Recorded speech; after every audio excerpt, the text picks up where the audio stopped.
Super ఉమెన్లో నేను 50 lakhsకి agree అయ్యాము ఆ రోజు. యాక్చువల్లీ నేను 50 crores వాల్యుయేషన్ అడిగాను అక్కడ. But they came down to 25 crores వాల్యుయేషన్లో 50 lakhs ఇన్వెస్ట్ చేస్తామన్నారు. ఆ రోజు సిచ్యువేషన్ని బట్టి more than money for the collaboration and all I agree to the offer. ఆ రోజు మేము కూడా యాక్సెప్ట్ చేయలేదు తర్వాత, because we had better offers outside. Lot of people wanted to invest in our company. అంటే షోలో చూసి షోలో వచ్చిన ఇన్వెస్టర్స్ కాకుండా బయట కూడా people were interested in us, they developed interested in us, that they saw us us a potential company to invest. Friends కూడా కొంతమంది ఇన్వెస్ట్ చేశారు ఆ తర్వాత.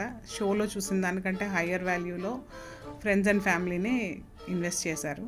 One of their suggestions is to go across India and మీరు that is a better visibility ఉంటుంది అని చెప్పి వాళ్ళు సజెస్ట్ చేసినప్పుడు, మీరు 3 కోట్లు కాకుండా 30 కోట్లు ఇస్తే ఆల్ ఇండియా వెళ్తానని చెప్పాను.